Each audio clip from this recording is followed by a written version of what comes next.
The year was 1984, and Washington state was on the brink of an unprecedented transformation. For decades, tensions had simmered between the populous, progressive western half and the more rural, conservative eastern half. The Cascade Mountains, a natural barrier, had long symbolized the divide between these two distinct regions. The residents of eastern Washington felt marginalized, their needs and values often overlooked by the political powerhouses in Seattle and Olympia. They believed that their agricultural economy, traditional lifestyles, and conservative principles were incompatible with the urban, liberal agenda dominating the state's government.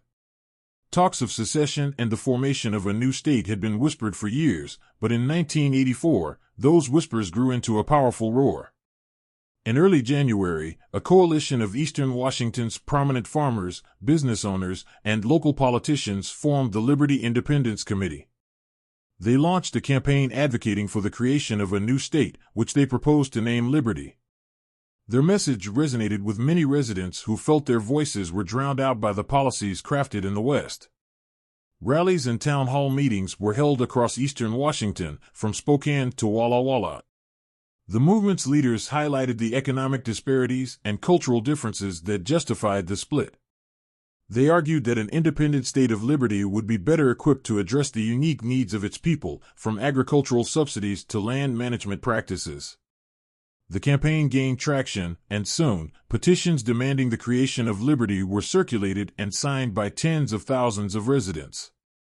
The momentum was unstoppable, and the movement's leaders took their cause to the state legislature. The proposal to split Washington into two states sparked fierce debate in the state legislature. Western lawmakers, particularly those from Seattle and its surrounding areas, were staunchly opposed. They argued that a division would weaken both regions economically and politically. They also expressed concerns about the logistical challenges of creating a new state, including the redrawing of congressional districts and the establishment of new governmental institutions. Eastern lawmakers, however, passionately defended the proposal. They presented data showing the economic viability of an independent liberty, emphasizing its agricultural wealth, natural resources, and potential for growth. They also pointed to the cultural and political divides that had only deepened over the years. After weeks of heated discussions, a compromise was reached. A statewide referendum would be held, allowing the people of Washington to decide their fate. The referendum campaign was intense. Both sides employed every available resource to sway public opinion. Western Washington media painted a grim picture of the consequences of secession, warning of economic instability, increased taxes, and weakened infrastructure. They emphasized the shared history and achievements of a united Washington, urging voters to keep the state whole. In contrast, Eastern Washington media highlighted stories of farmers struggling under regulations designed for urban centers, businesses stifled by policies favoring the West, and communities feeling neglected and undervalued. They painted a vision of liberty as a land of opportunity, freedom, and self-determination. On November 6, 1984, Washingtonians went to the polls. The results were close, but ultimately, a majority of voters supported the creation of the State of Liberty. The news sent shockwaves through the nation. With the referendum's passage, the logistical work began. Congress quickly approved the new state's admission to the Union, and on January 1, 1985, the State of Liberty was officially born. Celebrations erupted across eastern Washington, with parades, fireworks, and ceremonies marking the historic occasion.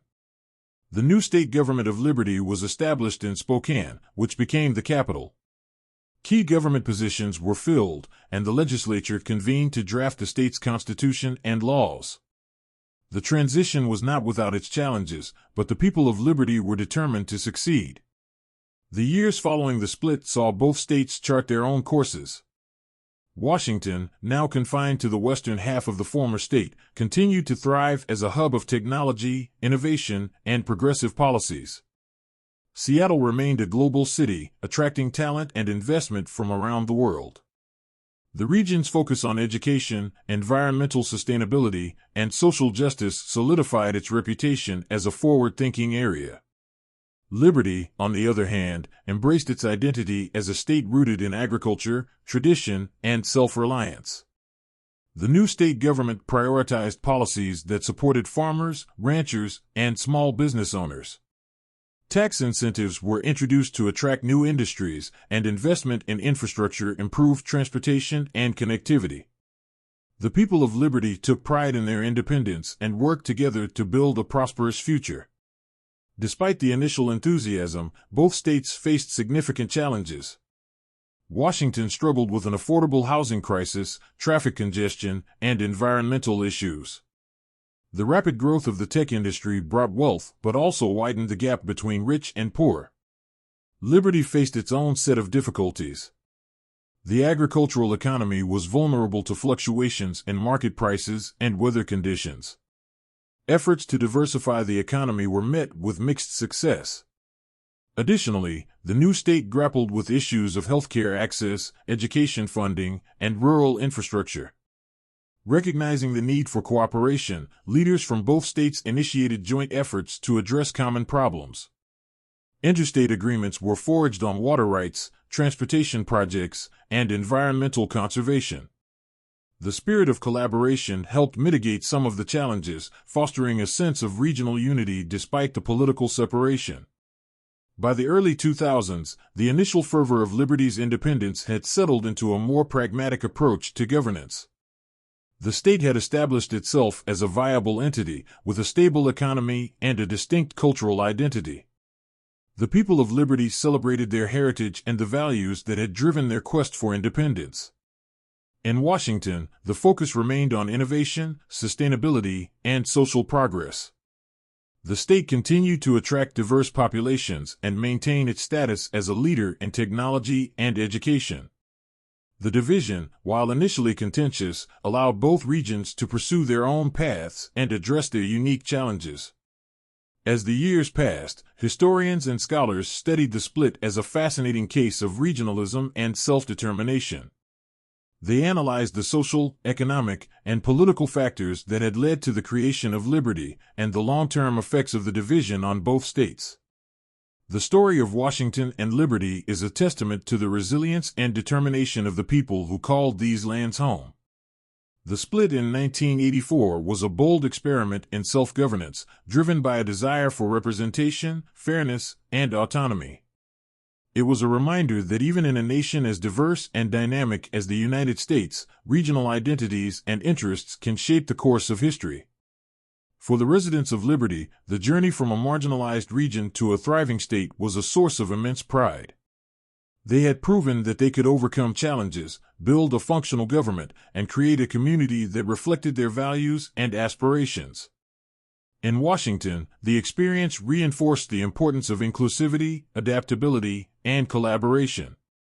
The state continued to evolve, learning from its past and striving to create a more equitable and prosperous future for all its citizens. The split of Washington state in 1984 and the birth of Liberty is a unique chapter in American history. It illustrates the complexities of regionalism, the power of grassroots movements, and the enduring spirit of independence that defines the American character. While the two states took different paths, their stories are intertwined, and their shared history serves as a reminder of the challenges and opportunities that come with self-governance. As the people of Washington and Liberty continue to build their futures, they carry with them the lessons of the past and the hopes for a better tomorrow. The legacy of their division is not just a tale of separation, but a testament to the resilience, ingenuity, and determination that drive the American spirit.